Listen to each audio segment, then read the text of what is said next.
بسم اللہ الرحمن الرحیم الحمد للہ وکفى وسلام علی عباده الذین اصطفى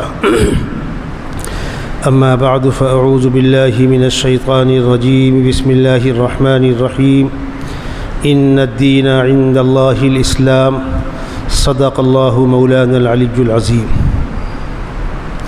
وقال رسول اللہ صلی اللہ تعالی علیہ وسلم اذا مات الانسان انقطع منه عمله الا من ثلاث صدقة جاریة او علم ينتفع بها او ولد صالح يدعو له او كما قال صلی اللہ علیہ وسلم۔ محترم بزرگوں، اللہ کے نبی صلی اللہ علیہ وسلم نے ارشاد فرمایا کہ جب آدمی کا انتقال ہو جاتا ہے اس دنیا سے، اس کی آنکھیں بند ہو جاتی ہیں اور برزخی زندگی کے لیے وہ روانہ ہو جاتا ہے، عالم دنیا سے عالم برزخ منتقل ہو گیا، تو اب اس کے اپنے اعمال کا سلسلہ ختم ہو گیا۔ وہ زندہ تھا، نماز پڑھ رہا تھا، روزے رکھ رہا تھا، کسی بھلے کام میں شامل ہو رہا تھا تو اس کو اس بھلائی کا ثواب مل رہا تھا۔ اب اس کا انتقال ہو گیا تو اس کے اپنے اعمال کا سلسلہ منقطع ہو گیا، لیکن تین چیزیں باقی رہتی ہیں۔ یہ میں آپ کو حدیث کے الفاظ کا ترجمہ سنا رہا ہوں، حدیث میں نے پڑھی تھی ابھی۔ ایک صدقہ جاریہ، دوسری کوئی علمی خدمت جس کا فائدہ جاری رہے، لکھنے والا کتاب لکھ کر دنیا سے چلا گیا، کتاب پڑھی جا رہی ہے۔ حضرت شیخ مولانا زکریا صاحب نور اللہ مرقدہ کی لکھی ہوئی کتاب فضائل اعمال آپ پڑھ رہے ہیں، وہ تو اپنی قبر میں آرام کر رہے ہیں مدینہ منورہ میں جنت البقیع کے اندر، لیکن کتاب باقی رہتی ہے۔ علم ينتفع به، اس کے علم سے فائدہ حاصل کیا جائے۔ او ولد صالح يدعو له، یا نیک اولاد چھوڑ کر مرائے، بچوں کی صحیح تربیت کی ہے اور وہ بچے دینی کام میں لگے ہوئے ہیں، خود بھی کر رہے ہیں، اپنے والدین کے لیے دعائیں کر رہے ہیں، کرنا بھی چاہیے۔ اسی لیے نماز میں التحیات کے بعد جو دعائیں پڑھی جاتی ہیں عام طور پر، رب اغفر لی ولوالدی، میری مغفرت فرما، میرے والدین کی مغفرت فرما، والدین کے لیے دعا کرنا بہت بڑا کار ثواب ہے، اس لیے کہ ان کے ہمارے اوپر بہت احسانات ہیں، اور ہم اپنے سے پہلے لوگوں کے لیے اگر کریں گے تو ہمارے بعد والوں کو اللہ توفیق دے گا ہمارے لیے کرنے کے لیے، اور اگر ہم نے اپنے سے پہلے لوگوں کو بھلا دیا تو بعد والے بھی ہم کو یاد نہیں رکھیں گے۔ تو تین چیزیں، کوئی ایسا عمل جس کا فائدہ مسلسل جاری رہے۔ پہلے زمانے میں لوگ مسافروں کی آرامگاہ میں پیڑ لگوا دیا کرتے تھے، کنویں کھدوا دیا کرتے تھے، چھپر ڈلوا دیا کرتے تھے، سرائے جس کو بولتے تھے۔ غریب علاقوں میں ہینڈ پمپ لگا دیتے تھے، جب کنووں کا رواج کم ہوا تو ہینڈ پمپ ہو گیا۔ انسانیت کے فائدے کے لیے کوئی کام کریں اور وہ انسان اس سے مستفید ہوتے رہے۔ جیسے آپ بیٹھے ہیں جہاں پر مسجد، کسی نے مسجد کی تعمیر میں حصہ لے لیا، اب جو مسلمان آئے گا وضو کرے گا، نماز پڑھے گا، تلاوت کرے گا، جماعتیں آئیں گی، علماء کرام کے بیانات ہوں گے، جتنے نیک کام ہوں گے اس میں نیکی کرنے والوں کو جو ثواب ملے گا، جس نے اس اچھے کام میں سپورٹ کیا ہے اس کو بھی ثواب ملتا رہے گا۔ ہمیشہ سے اچھے انسان انسانوں کی خدمت کرتے تھے۔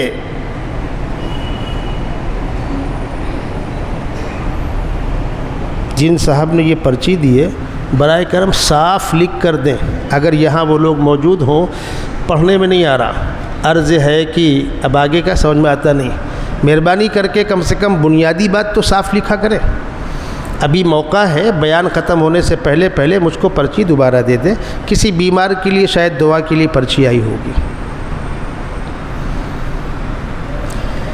انسانیت کا مزاج ہے، اچھے لوگوں کا مزاج ہے اللہ کی مخلوق کی خدمت کرنا، اور اللہ کی مخلوق کی خدمت کی بہت فضیلت ہے، بہت فضیلت ہے۔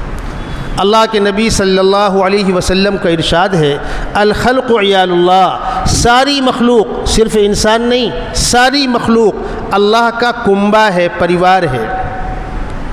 فأحب الخلق إلى اللہ احسنهم إلى عیالہ، اللہ کو اپنی مخلوق میں سب سے زیادہ پسندیدہ وہ شخص ہے جو اللہ کی مخلوق کے ساتھ اچھا سلوک کرے۔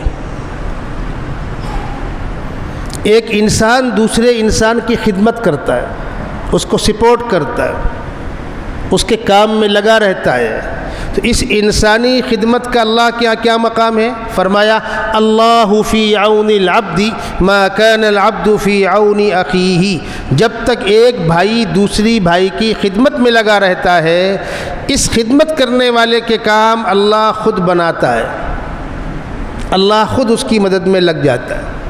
افسوس صد افسوس کہ انسانیت کے کام کون کرتا ہے اور کب ہوتے ہیں؟ سیزن آ گیا، اب بہت سے آپ کو ملیں گے انسانی خدمت کرنے والے، 5 سال پورا ہونے کے بعد ان سے بڑا شریف کوئی نہیں ہوتا۔ کس لیے کر رہے ہیں؟ کسی کو کارپوریشن کا، کسی کو MLA کا، کسی کو اور کوئی الیکشن لڑنا ہوگا، اس لیے کر رہے ہیں۔ اگر بلا غرض، بلا بدلے کی امید پر اللہ کے لیے آدمی کرے تو دنیا میں اس سے اچھا کوئی عمل نہیں۔ انسانیت کی خدمت اللہ کے لیے، جیسا ہمیشہ اللہ کے نیک بندے کرتے تھے۔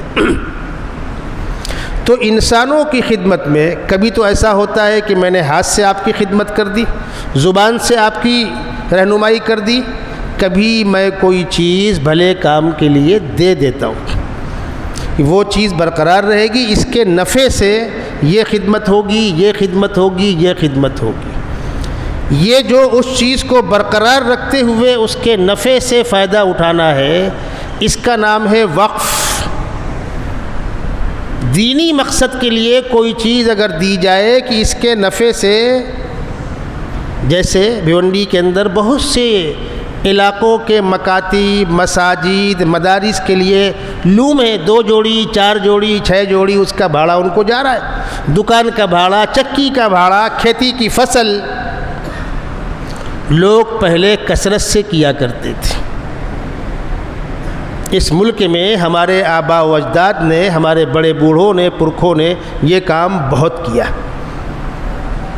تو وہ زمینیں، وہ چیزیں جو دینی مقصد کے لیے مختص کی گئی ہیں، وقف کی گئی ہیں، وہ انہی کاموں پر استعمال ہوں گی۔ مسجد اقصیٰ میں اگر کوئی چیز وقف کی گئی ہے کہ دکان کا بھاڑا مسجد کو آئے گا، لوم کا بھاڑا مسجد کو آئے گا، کھیتی غلہ مسجد کو آئے گا، تو وہ مسجد کو ہی آئے گا۔ یہ اسلامی اصول ہے۔ اس ملک میں بہت بڑی مقدار میں چیزیں وقف ہیں، اور اس کی آمدنی بھلے کاموں میں لگتی تھی، لگتی ہے۔ اب اس میں جن لوگوں کے ہاتھ میں ہے وہ لاپرواہی برتے ہیں، وہ الگ مسئلہ ہے۔ جیسے ہمارے آپ کے ہاں وطن میں بہت سے ادارے ہیں، بنانے والوں نے بڑی محنت سے، جافشانی سے، اخلاص کے ساتھ بنایا، بڑی بڑی عمارتیں ہیں، بڑے بڑے گراؤنڈ ہیں، بڑے بڑے ہاسٹل ہیں، چلانے والے نااہل ہیں، چلا نہیں پا رہے، وہ ان کی نااہلی الگ چیز ہے، لیکن اس چیز کا مقام، اس کا تقدس، اس کی عظمت وہ اپنی جگہ ہے۔ سفر میں جانا ہوتا ہے، بہت سے مقامات پر مسجدیں ہیں ویران پڑی ہیں، بنانے والوں نے کتنے اخلاص سے بنایا ہوگا۔ بعض جگہ تو ایسا بھی ہوا کہ رک کر نماز پڑھنے کی کوشش کی تو معلوم ہوا یہاں پانی کا انتظام نہیں ہے، مصلے نہیں ہیں، دروازہ کھول کر اندر گئے تو کچھ ہے ہی نہیں۔ سالوں سال سے مسجدیں بند پڑی ہوئی ہیں۔ اللہ ان مسجدوں کو بھی آباد کرنے کی لوگوں کو توفیق عطا فرمائے۔ تو یہ جو وقف ہوتا ہے اس کی شرعی حیثیت، اور مغل بادشاہوں کے دور ہو یا انگریز حکومت کا دور ہو یا پچھلی حکومتوں کا دور ہو، دستور کے اندر اس چیز کو تسلیم کیا گیا کہ یہ اوقاف مسلمانوں کا مذہبی مسئلہ ہے، اسی لیے مستقل وقف بورڈ بنایا گیا، وقف کے اندر بدعنوانیاں کم سے کم ہو، ایکٹیں بنائے گئے، قانون ٹائٹ بنائے گئے۔ یہ بنایا کس نے؟ حکومتوں نے۔ وقف کے اندر جو چیز اس کی پراپرٹی ہے وقف کی، اس میں شریعت کی خلاف ورزی نہ ہو، اس کی رعایت ہوگی۔ وقف بورڈ الگ سے حکومت کے بالمقابل کوئی آزاد ادارہ نہیں ہے، وہ بھی ہائی کورٹ سپریم کورٹ کے سامنے جواب دہ ہے۔ وقف بورڈ کا فیصلہ آخری فیصلہ نہیں ہے، اس کے اوپر ٹریبونل ہے، اور ٹریبونل کے اوپر ہائی کورٹ سپریم کورٹ ہے۔ یہ اس لیے کہہ رہا ہوں کہ جن گندگیوں کے ساتھ، دماغی گندگیوں کے ساتھ اس بل کو پارلیمنٹ میں پیش کیا گیا، ہم کو آپ کو اندازہ نہیں ہے۔ برادران وطن کے ایک بڑے طبقے کو یوں گمراہ کیا جاتا ہے کہ صاحب حکومت کے بالمقابل یہ وقف بورڈ کیا ہوتا ہے؟ الگ سے کورٹ چلا رہے ہیں اپنا، پورا دیش حکومت کے انڈر میں ہوتا ہے، پورا دیش وزیر اعظم کے انڈر میں ہوتا ہے، تو یہ الگ سے کیسے ہو گیا؟ ارے الگ سے کیسے ہو گیا بھائی؟ ہم پلٹ کر آپ سے پوچھتے ہیں، دیگر مذاہب میں جتنے ٹرسٹ ہیں، اجودھیا رام مندر کا ٹرسٹ ہے، کس نے بنایا؟ حکومت نے۔ اس میں کون کون مذہب کے لوگ ہیں؟ دو ہم کو جواب۔ اس میں حکومت کی کون سی مداخلت کی گنجائش رکھی گئی ہے؟ پنجاب اور ہریانہ کے اندر سکھوں کے بڑے بڑے ٹرسٹ ہیں، اس میں کون لوگ ہیں؟ وہ حکومت کے بالمقابل ہیں۔ وہ کچھ بھی منہ میں آئے گا بکتے رہیں گے بھئی۔ جو بھی ٹرسٹ ہوگا وہ ٹرسٹ کا ایک ضابطہ ہوتا ہے، اس کے مطابق وہ ساری فارمیلٹیاں پوری کرے گا، ٹرسٹ کا اپنے دائرۂ کار میں اختیار ہوگا۔ تو اوقاف کے اندر وقف بورڈ کو اس کے دائرۂ کار میں اختیار ہے، وہ حکومت سے باہر کوئی چیز نہیں ہے۔ حکومتوں نے تو بنا کر دیا ہے۔ اس کو میں آسان الفاظ میں سمجھاؤں آپ کو۔ آپ 500 لوم کے مالک ہیں، آپ ہی مال خریدتے ہیں، آپ ہی مال بیچتے ہیں، آپ ہی کمپنیوں سے رابطہ قائم کرتے ہیں، تو کیا لوم بھی آپ چلوا لیں گے؟ آپ خود جا کر کارخانے کی نگرانی بھی کر لیں گے؟ ٹوٹ پھوٹ کیا ہوا، کاریگر رکھنا نکالنا، یہ آپ خود کر لیں گے؟ آپ کچھ کام بیٹے کے حوالے کریں گے، کچھ بھتیجے کے حوالے کریں گے، کچھ رشتہ دار کے حوالے کریں گے۔ تو وہ جو بھتیجے ہیں، بیٹا ہے، رشتہ دار ہیں، وہ الگ سے کوئی سرکار چلا رہے ہیں یا آپ کے انڈر میں؟ کسی بھی نظام کے اندر تقسیم کار ہوتا ہے۔ تو حکومت کے انڈر میں جو ٹرسٹ ہیں، وہ سارے ٹرسٹ حکومت کے سامنے جواب دہ ہیں، لیکن ان ٹرسٹوں کو ان کے دائرۂ کار میں تو اختیار ہوگا۔ یہ ہے اس کا حاصل۔ اچھا، اگر واقعتاً وقف بورڈ کوئی غلط چیز ہے تو آج ہی آپ کے پیٹ میں درد ہو رہا ہے؟ 10 سال رہ کر آپ گئے، سمجھ میں نہیں آیا تھا؟ کہ 3 صوبوں کے الیکشن کے سامنے آتے ہی باسی کڑی میں ابال آیا؟ 10 سال تو آپ ہی تھے نا، نہیں دکھا آپ کو؟ پچھلی حکومتیں تھیں، ان کو نہیں دکھا، آج سمجھ میں آیا؟ مقصد تماشا کرنا۔ بہرحال وہ بل آیا پارلیمنٹ کے اندر، اس کا اپوز ہوا اور وہ سرد خانے میں چلا گیا۔ وہ تو اچھا ہوا کہ ووٹنگ نہیں کرائی، ورنہ لٹیا الٹ جاتی۔ کلیئر تھا کہ ووٹنگ میں ہارنا ہے موجودہ حکومت کو۔ جب ان کو اپنی موت دکھی تو کنارہ پکڑ لیا، ورنہ اب تک کیا ہو رہا تھا؟ منمانیاں ہو رہی تھی۔ اصولی بات سمجھ لیجئے، پارلیمنٹ کے اندر کوئی ایسا بل جو بنیادی دستوری ڈھانچے کے خلاف ہو، وہ روز اول سے غیر قانونی ہوتا ہے، اور جب وہ کورٹ میں جائے گا سپریم کورٹ اٹھا کے پھینک دے گا اس کو۔ لیکن کب جائے گا، کب ہوگا، تب تک چڑیا اڑ چکی ہوگی، تماشے ہو چکے ہوں گے۔ اس سے پہلے بہت سی چیزوں کے اندر تماشے کیے گئے، چونکہ بہومت تھی، سب نب گیا۔ اب وہ صورتحال نہیں ہے۔ اصولی طور پر یہ بات سمجھیے، وقف یہ ایک دینی مسئلہ ہے۔ واقف نے اپنے وقف میں جو شرائط لکھی ہیں کہ یہ پیسہ فلاں فلاں فلاں کام میں استعمال ہوگا، وہ اسی کام میں استعمال ہوگا۔ مسلم ممبران وقف کو، کسی مفتی کو، کسی قاضی کو، کسی بڑے سے بڑے عالم کو بھی اس میں چھیڑ چھاڑ کی اجازت نہیں ہے۔ اسی لیے اس کے تحت بہت سے مسائل آتے ہیں. آپ نے مسجد اقصیٰ کو کوئی چیز دی، پنکھے لگا لیجئے مولوی صاحب، کولر لگا لیجئے، چٹائی بچھا لیجئے، قالین بچھا لیجئے، آپ نے دے دیا مسجد کو. تو یہ مسجد والے یہاں استعمال کرنے کا حق رکھتے ہیں، بیچنے کا حق نہیں رکھتے، النگھن کہلائے گا. اور کبھی اگر ایسے حالات ہے کہ یہاں ضرورت نہیں ہے، کہیں اور زیادہ ضرورت ہے، تو دینے والا ایک ہو تو اس سے بلا کر دوبارہ بتلائیے کہ بھائی آپ نے دیا یہاں تھا، ضرورت یہاں نہیں ہے، وہاں ہے.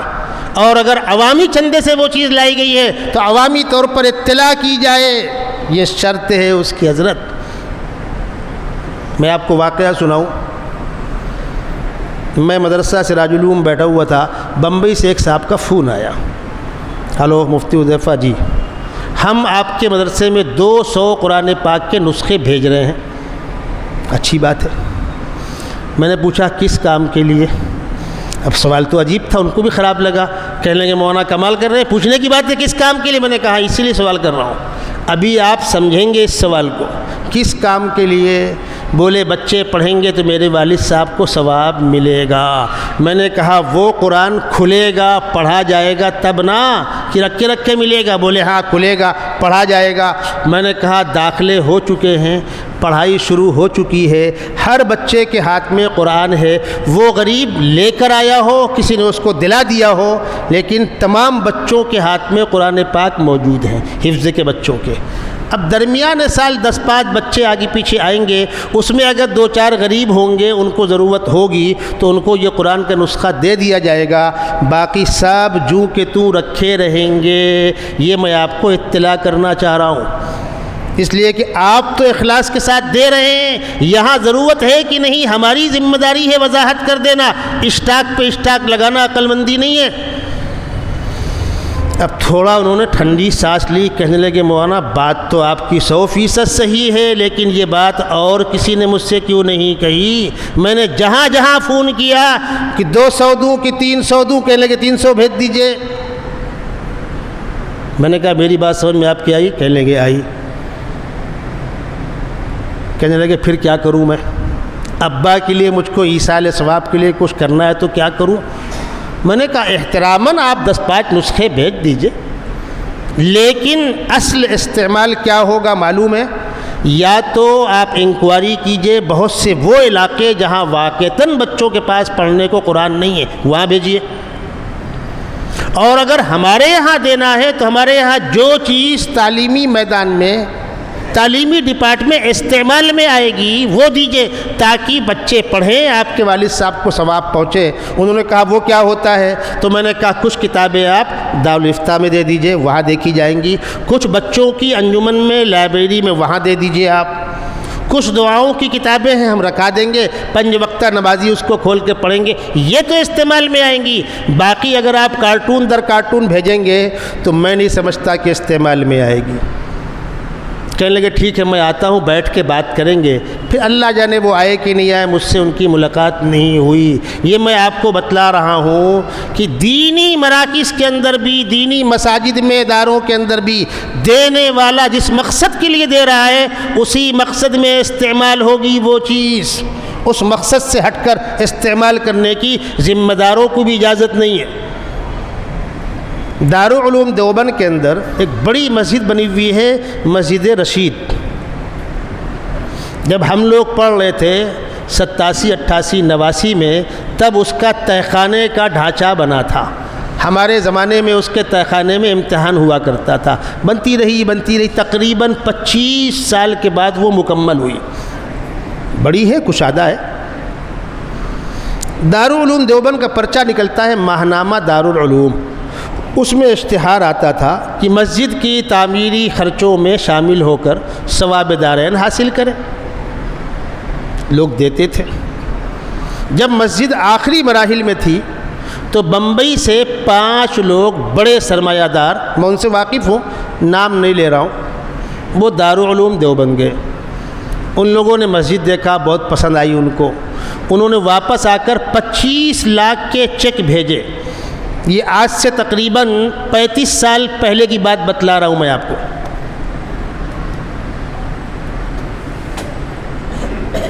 ہو سکتا ہے اور کچھ کم ہو، 35 زیادہ ہو گیا، 20 پکڑ لیجئے آپ۔ مولانا مرغوب الرحمن صاحب رحمۃ اللہ علیہ کا زمانہ تھا، اس وقت مفتی ابوالقاسم صاحب نعمانی مدظ اللہ العلی ہے، مولانا مرغوب الرحمن صاحب کا وہ دور تھا۔ ان لوگوں نے 25 لاکھ کے چیک بھیجے اور پرچہ رکھ کے بھیجا کہ مسجد کے تعمیری کام میں اس پیسے کو استعمال کر لیا جائے۔ پلٹ کر جواب آتا ہے کہ اب مسجد میں کوئی ایسا بڑا کام نہیں بچا جہاں آپ کا 25 لاکھ استعمال ہوتا ہو، 2-4-5 لاکھ کا کام بچا ہے اور لوگوں نے کام بانٹ لیا ہے۔ جب مسجد میں ضرورت نہیں ہے تو آپ کی یہ امانت شکریہ کے ساتھ واپس کی جاتی ہے۔ وہ 25 لاکھ کے چیک واپس۔ اب ان بیچاروں کے سامنے تو یہ پہلا واقعہ تھا، کسی ادارے والے کو ہم دیں اور وہ پلٹا دے، وہاں تو جو بھی آئے آنے دو، جو بھی آئے آنے دو۔ آپس میں پھر بیٹھے، اب کیا کرنا؟ کا ایک کام کرو، دوبارہ پرچہ لکھو، ہم آپ کو اختیار دے رہے ہیں، آپ ادارے میں کہیں بھی تعلیمی مقصد میں اس پیسے کو لگا لیجئے۔ اور ان لوگوں نے 1 لاکھ اور ڈالا، 25 کو 30 کیا، دوبارہ بھیجا، تو وہاں جواب آیا ٹھیک ہے، اگر آپ ہم کو اختیار دیتے ہیں تو ہم تعمیری کام میں لگا لیں گے، تعمیری کام چلتے رہتے ہیں۔ درسگاہیں بن رہی ہیں، لائبریری بن رہی ہے، لائبریری کے اندر کتابوں کا ذخیرہ ہوتا ہے۔ ہندوستان میں جو چند بڑی علمی لائبریریاں ہیں اس میں ایک لائبریری ہے حضرت شیخ الہند لائبریری دارالعلوم دیوبند۔ تو یہ ہے اسلامی اصول۔ کسی دینی کام میں کسی نے کوئی تعاون کیا ہے تو ایمانداری کے ساتھ اس کے پیسے کو اسی کام میں لگانا ہوگا۔ اس کے ہم پابند ہیں مسلمان۔ تو جو چیزیں وقف کی گئی ہیں زمانے سے، 8 لاکھ ایکڑ زمین، چونکہ حرف آخر کوئی طے نہیں کر سکتا، بہت سی پراپرٹیاں ایسی ہیں کہ اس کا صحیح اندازہ نہیں ہو پاتا، لوگ چھپا کر بیٹھے ہوئے ہیں، کاغذ میں کچھ ہے، موقع پر کچھ ہے۔ اس لیے کہہ رہا ہوں کہ سچر کمیٹی کی رپورٹ میں 7.5 لاکھ ایکڑ زمین بتلائی گئی تھی سرکاری سروے کے مطابق۔ تو تقریباً 8 لاکھ ایکڑ زمین مسلمانوں کی وقف کی ہوئی اس ملک کے اندر موجود ہے۔ اور اگر ان زمینوں کی صحیح آمدنی اوپن ہو اور صحیح کام میں لگے تو 10 MBBS کالج چل سکتے ہیں۔ کہیں کہیں پر اس کا استعمال صحیح بھی ہو رہا ہے، کہیں کہیں پر اس کا استعمال صحیح بھی ہو رہا ہے۔ گلبرگہ جو شولہ پور کے آگے ہے، وہ عجیب تکونی ہے، وہ زبان وہاں کی، تہذیب وہاں کی حیدرآبادی ہے، اس لیے کہ نظام دور حکومت میں اس کا حصہ تھا، زبان بالکل حیدرآبادی ہے۔ کاغذ میں وہ کرناٹک ہے اور رقبے کے اعتبار سے مہاراشٹر ہے، مہاراشٹر سے ملا ہوا ہے۔ جیسے ہمارا عکل کنواں کاغذ میں مہاراشٹر ہے، رقبے کے اعتبار سے گجرات ہے، ہر طرف گجرات ہے، گجراتی تہذیب ہے، گجراتی مینجمنٹ ہے، خود مولانا مستانوی گجراتی ہیں، لیکن کاغذ میں کہاں ہے؟ وہ مہاراشٹر میں ہوتا ہے۔ تو گلبرگہ کاغذ میں تو کرناٹک میں ہے، تہذیب حیدرآباد کی ہے، لیکن جائے وقوع کے اعتبار سے آپ دیکھیں تو ہر طرف سے وہ مہاراشٹر سے گھرا ہوا ہے۔ گلبرگہ میں ایک بہت اونچے مقام کے اللہ کے ولی آرام فرما رہے ہیں، خواجہ بندہ نواز خواجہ گیسو دراز رحمۃ اللہ علیہ۔ میں وقت ملنے پر جہاں چل کر جا کر فاتحہ پڑھتا ہوں کھڑے ہو کر، اس میں سے ایک جگہ وہ بھی ہے۔ میرا جب بھی وہاں جانا ہوتا ہے میں اس درگاہ میں حاضر ہوتا ہوں، کھڑے ہو کر فاتحہ پڑھتا ہوں، ایصال ثواب کرتا ہوں۔ بے انتہا ان کا میں عقیدت مند ہوں، اس لیے کہ بہت اونچے مقام کے اللہ کے ولی تھے، سادات میں سے۔ ان کے نام پر ایک ٹرسٹ ہے، خواجہ بندہ نواز ٹرسٹ۔ اس ٹرسٹ میں اسی خاندان کے لوگ ہیں، انتہائی ایماندار ٹرسٹ ہے، انتہائی ایماندار ٹرسٹ ہے۔ اس وقت جو اس کے چیف ٹرسٹی ہیں وہ آل انڈیا مسلم پرسنل لا بورڈ کے نائب صدر ہیں۔ ان کے والد مرحوم رحمۃ اللہ علیہ، اللہ ان کی قبر کو نور سے منور کرے، ایک لمبے عرصے تک اس کے چیف ٹرسٹی رہے۔ ٹرسٹ کے آفس میں بیٹھ کر اپنی جیب کی چائے وہ پیتے تھے، سبحان اللہ، آج بھی ایسے ایماندار لوگ موجود ہیں۔ اس خواجہ بندہ نواز کے ٹرسٹ کی انکم سے بندہ نواز MBBS کالج چل رہا ہے اور بہت سے دیگر اسکول و کالج چل رہے ہیں۔ ناممکن کچھ بھی نہیں ہے۔ آپ کے علاقے میں اوجے شری میں بہت بڑی پراپرٹیاں اس کے انڈر میں ہیں، اس ٹرسٹ کے انڈر میں بہت سے ٹرسٹ ہیں وغیرہ وغیرہ۔ پورے ہندوستان کے اندر آپ کے خلد آباد وغیرہ میں، اورنگ آباد کے آس پاس بہت بڑی بڑی اراضیاں ہیں، کئی 100 ایکڑ زمینیں پڑی ہوئی ہیں۔ اب جو بل لانے کی کوشش کی گئی اس میں چاہا کیا جا رہا تھا؟ کیا اس سے کیا وقف کی پراپرٹیوں کو تحفظ فراہم کرنا ہے؟ سوال نہیں پیدا ہوتا۔ تحفظ فراہم کرنے کے لیے قوانین ضابطے پہلے سے ہیں۔ آپ کو بالکل یاد ہوگا جب 3 طلاق کا بل پارلیمنٹ میں لایا گیا تو کہا کیا جا رہا تھا، اور میڈیا منہ پھاڑ پھاڑ کے چلا کیا رہا تھا؟ اس سے صاحب مسلم خواتین کو تحفظ فراہم ہوگا، مسلم خواتین کو تحفظ فراہم ہوگا۔ ٹھیک ہے، آپ کے منہ میں زبان کچھ بھی کہیے، اس بل کو بھی یہ کہہ کر لانے کی کوشش کی گئی تھی کہ اس سے وقف کی پراپرٹیوں کو تحفظ فراہم ہوگا۔ کتنا تحفظ فراہم ہو رہا ہے؟ بھیڑیوں سے آپ بکریوں کی نگرانی کروا رہے ہیں۔ بل تفصیلی ہے، وہ آپ پڑھتے رہیں گے۔ چند موٹی موٹی باتیں آپ کو بتلا رہا ہوں۔ اس کے اندر پہلی بات یہ ہے کہ وقف کی پراپرٹی کو وقف ثابت کرنا ہوگا۔ وقف ہوا ہے 100 سال پہلے، 200 سال پہلے، وقف کرنے والا بھلے کام میں دے کر چلا گیا، اس کی اولادوں کو لگا کہ بھائی ابا دے گئے، ہم سے کیا مطلب، وہ بے تعلق ہو گئے۔ وہ چیز وقف کے ریکارڈ میں آ چکی ہے۔ آج آپ کہتے ہو سرکاری پروف کرو، تو پروف کرے گا کون؟ پروف کرنے کھڑا کون ہوگا؟ میرے پردادا نے وقف کی تھی تو میرے پردادا کے زمانے میں وہ پراپرٹی ہمارے خاندان کی تھی، یہ ہم پروف کرنے کھڑے ہوں گے؟ اور اگر وہ پروف نہ ہو سکا تو وہ زمین وقف نہ رہی۔ جب نہ رہی، کہتے نا بندر بانٹ سنا ہوگا آپ نے، جو بچے وہ بندر کا۔ جو پراپرٹیاں وقف ثابت نہ ہوں گی گئی حکومت کے کھاتے میں۔ ایک بات، اس کی کمیٹی حکومت بنائے گی۔ اچھا، اس کمیٹی میں مسلم بھی ہوں گے، ہندو بھی ہوں گے، ٹھیک ہے۔ اس کمیٹی کا جو CEO ہوگا پاورفل، حکومت طے کرے گی، چلو وہ بھی قبول ہے۔ اب جو چیزیں وقف کے اداروں کے اندر میں کام کر رہی ہیں، ان کو کچھ بھی کرنا ہے تو وہ تحصیل اس سے کلکٹر سے اجازت کے پابند ہوں گے۔ آپ کو مسجد اقصیٰ میں سلیب چڑھانا ہے تو ان سے پرمیشن لو، بیت الخلاء کا ریپیئر کرنا ہے تو ان سے پرمیشن لو، قالین نکال کر چٹائی ڈالنا ہے، پنکھا چینج کرنا ہے تو آپ جا کر وہاں ہاتھ جوڑے کھڑے ہوئیے۔ ہے کیا؟ وقف کی پراپرٹی۔ کس نے وقف کیا؟ ہمارے آباء و اجداد نے۔ کیوں وقف کیا؟ دینی کام کے لیے۔ پوچھنا کس سے ہے؟ ان سے۔ اور اس سے بڑی گندگی یہ ہے کہ اس وقف کی آمدنی کے استعمال کا فیصلہ سرکار کرے گی۔ وہ جو آمدنی ہے وقف کی، اس کے خرچے کا فیصلہ کون کرے گا؟ سرکار کرے گی۔ اور جس میں یہ بات شامل ہے کہ وہ انسانی خدمت کے کاموں میں استعمال ہوگی۔ اس سے اسپتال چلیں گے، اس سے آپ دیگر رفاہی کاموں میں خرچ کریں گے، تو مسلم وقف کا حاصل کیا ہوا پھر؟ یہ وہ تو اچھا ہوا کہ جب بل پر بحث ہوتی ہے نا تو بہت سی باتیں کھل کر سامنے آتی ہیں۔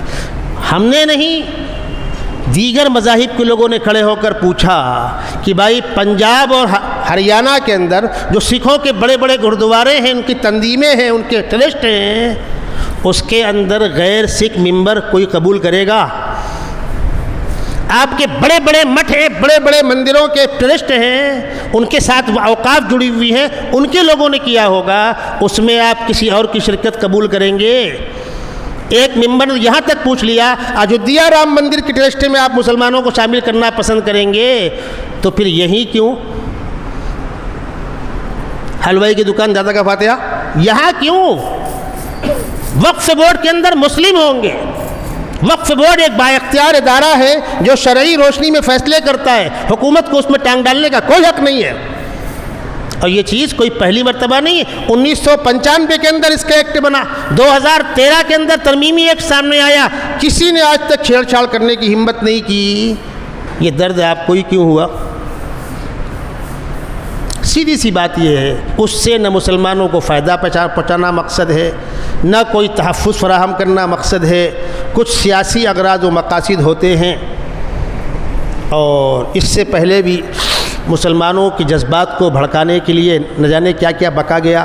ہمارے بڑوں نے آگے بڑھ کر کہا کہ آپ لوگ خاموش رہیے، ہم کو جن ممبران سے رابطہ قائم کرنا ہے، ممبران پارلیمنٹ سے ہم رابطہ قائم کریں گے، اور جہاں اس کی چرچا ہو رہی ہے وہیں اس کو اٹیک کرائیں گے۔ الحمدللہ یہ بل پاس نہیں ہوا اور سرد خانے میں چلا گیا۔ اب تھوڑی سی باتیں اسی سلسلے کی اور عرض کر دوں، چونکہ اگست کا مہینہ شروع ہو گیا اور پچھلی ملاقاتوں کے اندر وہ تعلیمی اداروں کے اندر مداخلت پر دستور کی بات آئی تھی۔ اس ملک کے دستور نے تمام اقلیتوں کو تحفظ فراہم کیا ہے۔ ان اقلیتوں کے اپنے ادارے ہوں گے، اپنی تہذیب ہوگی، اپنا نظام ہوگا، ان کا اپنا مذہبی سسٹم ہوگا۔ اس مذہبی معاملے میں اس اقلیت مائنارٹی کے ذمہ داران فیصلہ کریں گے، باہر سے کوئی مداخلت نہیں کرے گا۔ کبھی کبھی باسی کڑی میں ابال آتا ہے، صاحب وہ ایک سسٹم ہونا چاہیے۔ ایک بار مجھ سے پوچھا گیا کہ دیش کی ترقی کے راستے میں آپ کا اسلام اور مسلمان رکاوٹ بنتا ہے، ایک نظام ہو تو کیا برا؟ میں نے کہا بہت اچھا، ذرا بیٹھ کے بات تو کر لیتے ہیں کہ وہ ایک کیسا ہوگا۔ میں نے کہا ہمارے ہاں جب کسی کا انتقال ہوتا ہے تو ہم دفناتے، ہم نہلا کر دھلا کر نئے کپڑے کفن پہنا کر، مردوں کو 3 کپڑے عورتوں کو 5 کپڑے، ہم احترام کے ساتھ نماز جنازہ پڑھ کر کندھے میں رکھ کر قبرستان لے جاتے ہیں، دفن کرتے ہیں۔ دوسرے مذاہب والے کوئی جلاتا ہے، کوئی بہاتا ہے، کوئی نہلائے دھلائے بغیر ویسے ہی، کوئی اس پر کوئی پوجا پاٹ کوئی عبادت کیے ویسے ہی، اپنا اپنا طریقہ ہے۔ آپ بتلائیے ہم کو آپ جلانے کو بولو گے یا جلانے والوں کو دفنانے کو بولو گے؟ دونوں کو ایک کرو۔ ہمارے یہاں نکاح ہوتا ہے تو ہمارے یہاں اسلامی نقطہ نظر سے جو شرطیں ہیں، لڑکی کے گھر کا ولی ذمہ دار مجلس کے اندر آ کر بیٹھے گا، ایجاب و قبول ہوگا، خطبہ ہوتا ہے۔ تو ہمارے یہاں مسلم قاضی نکاح پڑھاتا ہے، آپ کے یہاں بھوری پڑتی ہے، مذہبی پیشوا آ کر بھوری ڈالتے ہیں۔ آپ دونوں کو ایک کرو، آپ کے پنڈت جی ہماری مسجد میں آئیں گے یا ہمارے مولانا آپ کے یہاں آئیں گے، وہ آپ طے کر لو۔ تب چپ، اب تو منہ کھلتا ہی نہیں۔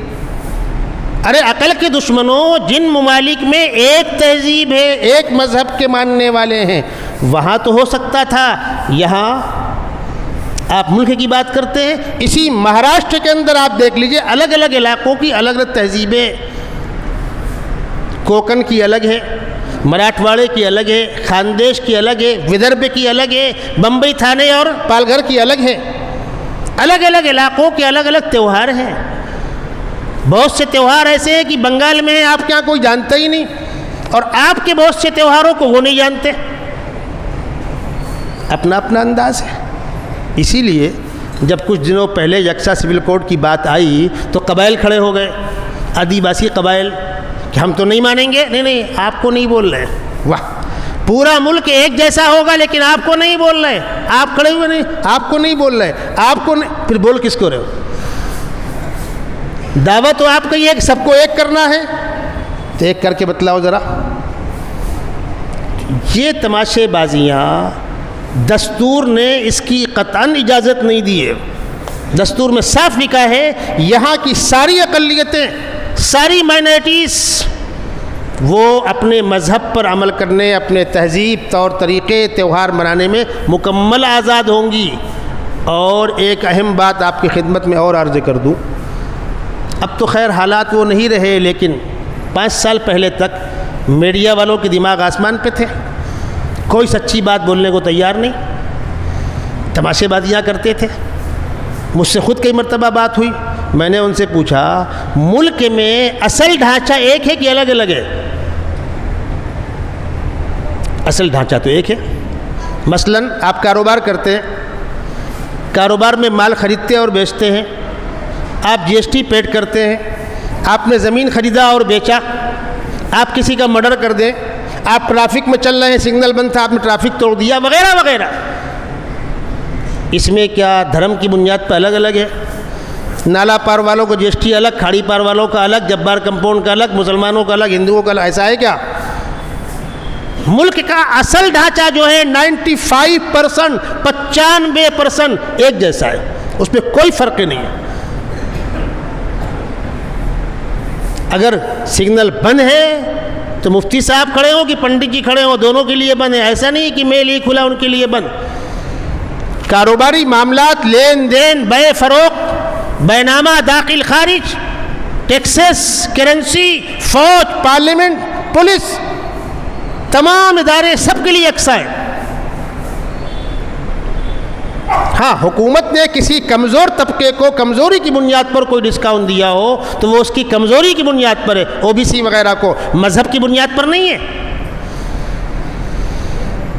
اب بچی وہ چیزیں جس میں ایک مذہب کے لوگ آپس میں کوئی بیوہار کر رہے ہیں، ایک مذہب والے آپس میں کوئی مسئلہ کر رہے ہیں، مسلمان کا مسلمان سے نکاح ہو رہا ہے، مسلمان کا انتقال ہو گیا، مسلمان دفنانے والے ہیں۔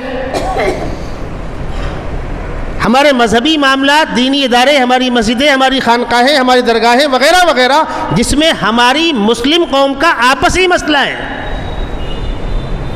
اس میں آپ کے پیٹ میں کیوں درد ہو رہا ہے کہ ہم یوں کیوں کرتے اور یوں کیوں کرتے اور جو کیوں کرتے، اور اگر پیٹ میں درد ہو رہا ہے تو صرف یہی کیوں ہو رہا ہے؟ پھر سب پر نگاہ ڈالیے۔ چلو ہریانہ، پنجاب، سردار جی لوگ کیا سواگت کریں گی آپ کے، سمجھ میں آ جائے گا آپ کو۔ ایک بار بول کے دیکھو، کرنا بہت دور کی بات ہے، ایک بار بول کے دیکھو آپ کہ ہم تمہارے گردوارے کے اندر سیکولرزم چلائیں گے، اپنا دستور لائیں گے، سمجھ میں آ جائے گا۔ میں آپ کو بتلاؤں، کچھ مذہبی چیزیں ایسی ہوتی ہیں جس میں کچھ غلو ہو جاتا ہے، جیسے ابھی ہنڈی پھوڑ تہوار آئے گا نا، برسات میں آتا ہے، اس میں ہنڈی باندھتے ہیں۔ اب سیدھی بات، ایک انعام ہوتا ہے، اس میں جوش ہوتا ہے، توڑنا مشکل ہوتا ہے، گھنٹوں اوپر نیچے گرتے رہتے، کبھی کبھی گرنے والوں کے ہاتھ پیر ٹوٹ جاتے، ہوتا ہے ایسا۔ اب جب وہ ہاتھ پیر ٹوٹ گئے، میڈیا میں آ گیا، سرکار ایکشن لیتی ہے کہ نہیں نہیں اتنی اونچی نہیں ہونا چاہیے، 14 فٹ بہت ہوا۔ آپ نے بارہا سنا ہوگا، حکومت نے بہت کوشش کی دباؤ ڈال کر کم کرانے کی، کوئی سننے کو تیار نہیں ہے۔ آپ کے کرناٹک میں ایک تہوار آتا ہے، جانور سے کھیلتے ہیں، دیکھا ہوگا آپ نے، بیل دوڑاتا ہے، وہ بھاگتے ہیں، مارتا ہے، بچتے ہیں، زخمی بھی ہو جاتے ہیں، اس لیے کہ اس کی سینگیں ہوتی ہیں، عمر کہا جانور ہوتا ہے، پیٹ میں لگ گیا، سر میں لگ گیا، کہیں لگ گیا تو آدمی ایڈمٹ ہوتا ہے۔ ان کا عقیدہ یہ ہے کہ اگر کوئی زخمی ہو گیا تو کار ثواب، اور مر گیا تو شہید۔ اس عقیدے کے ساتھ وہ کھیلتے ہیں۔ ایک مرتبہ وہاں حکومت نے اس پر بین لگانا چاہا، بھائی سیدھی بات ہے، نقصان دہ تہوار ہے وہ، لیکن کرتے ہیں وہ۔ معلوم ہے کیا ہوا؟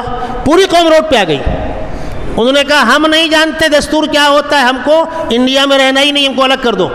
پورا صوبہ کھڑا ہو گیا، ہم کو الگ کر دو، ہم کو تمہارے ساتھ رہنا ہی نہیں ہے۔ اب کیا کریں؟ فوراً اسمبلی کے اندر بیٹھک بلائی گئی اور فیصلہ واپس لیا گیا۔ تاریخ گواہ ہے، ہم تو ایسا کوئی کام نہیں کر رہے، ہم تو 50 فٹ پر کچھ غبارہ پھوڑنے نہیں جا رہے، تب تو آپ کب بینڈ کر چکے ہوتے۔ ہم ہمارے معاملات آپس میں حل کر رہے ہیں، ہماری مسجدیں کیسی ہوں گی، ہمارے مدرسے کیسے ہوں گے، ہماری درگاہیں کیسی ہوں گی، ہمارے دینی معاملات کیسے ہوں گے، ہمارے آباء و اجداد کی وقف کی ہوئی زمینیں ہم نہ استعمال کریں تو کون استعمال کرے گا؟ اور اگر واقعتاً پیٹ میں درد ہے کہ صاحب اس کا بیجا استعمال ہو رہا ہے، آپ نے سنا ہوگا، اخبارات میں آ رہا ہے، امبانی صاحب کا بنگلہ بمبئی میں جہاں پر بنا ہوا ہے، وقف کی زمین پر ہے۔ ذرا ایک بار بول کے دیکھو، کھلا قانون کا النگھن ہوا ہے، ہائی کورٹ میں کیس چل رہا ہے اور اس کو ڈیمولش کرنے کا آرڈر فائل پر ہے، قریب ہے۔ ایسی 2-4 جگہ آپ خالی کرا دو۔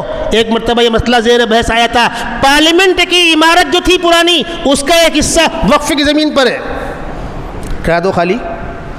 بھائی اس کا بیجا استعمال ہو رہا ہے، کس سے اس کو انکار ہے؟ بہت جگہوں پر ایسا ہوتا ہے کہ بیجا استعمال ہو رہا ہے۔ ابھی تعلیمی ادارے ہیں، ایڈمیشن کے وقت میں لمبا چوڑا ڈونیشن لیتے ہیں، کرپشن ہوتا ہے، ٹھیک ہے، تو کرپشن ختم کرنا کہ ادارے بند کرنے؟ ارے کتری میں چیلر لگ گئے تو چیلر مارنا، کتری پھینکنا۔ اگر وقف بورڈ میں کہیں پر بدعنوانی ہو رہی ہے تو بدعنوانی کو روکا جائے، وہاں تو آپ پارٹنر ہیں، وہاں تو آپ کے قریبی لوگوں کے بنگلے بنے ہوئے ہیں، وہاں زبان نہیں کھلتی ہے۔ تو کرپشن کو روکنے سے ہم نے کبھی مخالفت نہیں کی ہے، ہم تو کھلا کھلا بول رہے ہیں کہ ہم بڑی پراپرٹیوں کی بات نہیں کرتے۔ میں ایک مسجد کی بات کرتا ہوں، ایک مدرسے کی بات کرتا ہوں، جو پیسہ جس مقصد کے لیے دیا گیا ہے اسی مقصد میں استعمال ہونا چاہیے۔ اور الحمدللہ جن اداروں میں احتیاط برتی جاتی ہے وہاں الگ الگ کھاتے ہوتے ہیں، الگ الگ نظام ہوتا ہے۔ ضرورت پڑنے پر کبھی ایسا ہو سکتا ہے کہ تعمیری فنڈ میں کم پڑ گیا تو بچوں کے مد سے لے لیا گیا، لیکن جب آیا تو اس کو لیبل کر دیا گیا ٹرسٹ کو بتلا کر۔ اس کی تو گنجائش ہے، لیکن آنکھ بند کر کے کوئی پیسہ کہیں استعمال ہو، اس کی قطعاً گنجائش نہیں ہے وقف کی دنیا میں۔ وقف کبھی تو ایسا ہوتا ہے کہ میں نے اپنی گھر کی پراپرٹی، کھیتی باڑی، مکان دے دیا۔ کبھی ایسا ہوتا ہے کہ ایک کمیٹی بنتی ہے، ٹرسٹ بنتا ہے، اور وہ دینی نام پر چندہ کر کے اس چیز کو بناتی ہے، اس کی بھی حیثیت وقف جیسی ہوتی ہے۔ وہاں بھی وہ شریعت کی بنیادوں کا النگھن نہیں کر سکتے۔ جیسے ہماری مسجد ہے، آپ جہاں بیٹھے ہوئے ہیں کسی ایک آدمی کی دی ہوئی نہیں ہے، قومی چندے سے نظام چل رہا ہے۔ چھوٹی تھی، کچی تھی، پکی تھی، چھوٹی تھی، بڑی تھی، وہ سارا پیسہ چندے سے آ رہا ہے۔ تو یہ تمام چیزیں، ادارے، ابھی آپ کے شہر کا سراج العلوم ادارہ ایک جھوپڑے میں تھا، آج الحمدللہ تقریباً 2 ایکڑ زمین پر وہ ادارہ چل رہا ہے، بڑا نظام چل رہا ہے، 2.5-3 کروڑ روپیہ اس کا سالانہ خرچ ہے۔ تو کسی ایک آدمی نے دیا ہے؟ ایک خطہ مرحوم ضیاء الدین سیٹھ نے کچھ دیا تھا، باقی لوگ خریدا گیا ہے، پیسہ لگا ہے اس کے اندر، لیکن بننے کے بعد جو ڈھانچہ تیار ہوگا، جو کمیٹی اس کے ممبران کی ہوگی، کیا اس کو منمانی کرنے کا اختیار ہوگا؟ نہیں، خلاف شریعت کوئی کام وہ بھی نہیں کر سکتے۔ اور وقف کے موضوع پر 10,000 صفحات پر کتابوں کے اندر مضامین موجود ہیں۔ میں پڑھے لکھے مسلمانوں سے کہوں گا آپ اس موضوع پر مطالعہ کیجیے، یہ چیز چرچے میں آئے گی، پبلک میں آئے گی۔ اور مسلم اوقاف ایک بہت محترم اور مقدس شعبہ ہے، اگر اس کا صحیح استعمال کیا جائے تو اس سے بہت سے فائدے متوقع ہو سکتے ہیں۔ بہت سے ہمارے ساتھی بعد میں آئے، انہوں نے بنیادی باتیں نہیں سنی ہوں گی، اس لیے میں 2-3 باتیں دہرا دیتا ہوں۔ پارلیمنٹ کے اندر جو بل لایا گیا وقف میں اصلاح کے نام پر، اس کی آمدنی ہوگی تو یوں ہوگا، یوں ہوگا، یوں ہوگا۔ پہلی گندگی یہ ہے کہ آمدنی کے خرچے کا اختیار سرکار کو ہوگا، پہلا النگھن۔ سرکار کا اس میں کوئی لین دین نہیں ہے، وہ سرکار سے مانگی ہوئی پراپرٹی نہیں ہے۔ آپ کو اس وقف کے وقف ہونے کا کاغذی پروف کرنا ہوگا۔ 100 سال 150 سال پہلے وقف ہوا، وقف کرنے والا مر گیا، اس کی اولادوں کو معلوم تھا کہ زمین مدرسے میں گئی، مسجد میں گئی، ان کو کیا انٹرسٹ تھا، کاغذات کون سنبھالے گا؟ آج اس کے پروف کرنے کی ذمہ داری کون قبول کرے گا؟ اور جس پراپرٹی کا اس وقت کا ریکارڈ ہو کر پروف نہ ہو سکا، سرکار اس کو لے لے گی۔ اور وقف کے اندرونی معاملات میں آخری اختیار کلکٹر کو ہوگا۔ وہ کہے کھڑے ہو جاؤ تو آپ کھڑے رہو، وہ کہے بیٹھ جاؤ تو آپ بیٹھ جائیں۔ کیوں بھائی، تمہاری ٹانگ وہاں کیوں داخل ہے؟ وقف بورڈ کے اندر مختلف قوموں کے نمائندے ہوں گے، کیوں ہوں گے بھائی؟ آپ کیا ہیں؟ آپ کی مذہبی پراپرٹیوں کے اوقاف جو ہیں آپ کے یہاں بھی ہیں۔ اوقاف میں بول رہا ہوں آپ کی سہولت کے لیے، بہت سے مندروں کے اندر زمینیں دی گئی ہیں، اس کی انکم وہاں لگتی ہے۔ پنجاب ہریانہ کے اندر بہت بڑی پراپرٹیاں ہیں جو ان کے مذہبی کاموں میں استعمال ہوتی ہیں، وہاں کمیٹی میں کون لوگ ہیں؟ اسی لیے ابھی پارلیمنٹ کی بحث میں ایک ممبر نے کھڑے ہو کر پوچھا کہ ایودھیا میں رام مندر کا ٹرسٹ آپ نے بنایا ہے، اس میں کسی اور قوم کو لوگے، سکھ کو لوگے، مسلم کو لوگے، کیوں نہیں لوگے؟ وہ تو ابھی آپ نے بنایا ہے 2 سال پہلے، تو صرف مسلمانوں کے خلاف پیٹ میں کیوں درد ہو رہا ہے؟ یہ اچھی بات نہیں ہے۔ اللہ ان کو ہدایت دے اور ہم مسلمانوں کو اپنے دینی معاملات سنجیدگی کے ساتھ پڑھ کر سمجھنے کی توفیق عطا فرمائے۔ ہم پڑھتے بھی نہیں ہیں، اردو اخبارات میں بہت سے کام کے مضامین آتے ہیں، آج بھی کئی اخبارات کے اداریہ ہے اس پر، ہم کہاں پڑھتے ہیں؟ ہم کو کہاں فرصت؟ جہاں 2 پیسہ بچے وہی پڑھنا، حضرت مولانا یونس صاحب رحمۃ اللہ علیہ پونا والے مذاق میں کہا کرتے تھے کہ میں نے ایک میمن بھائی سے پوچھا بھائی جنت جہنم کدھر جائے گا؟ بولے حضرت 2 پیسہ جہاں بچتا ادھر جائے گا۔ بلا سوچے سمجھے کچھ بھی زبان سے بولنا ہے۔ اللہ کے بندو دینی عنوانات کو سنو، سمجھو، پڑھو۔ علماء کے بیانات موجود ہیں۔ آل انڈیا مسلم پرسنل لا بورڈ چلا چلا کر اپنا موقف بول رہا ہے، کسی کو سننے کی توفیق ہے؟ خدا نہ خواستہ ایسا نہ ہو کہ نئی نسل کو ان چیزوں کی بنیادی معلومات ہی نہ ہو۔ اللہ ہم کو سمجھنے عمل کرنے کی توفیق عطا فرمائے۔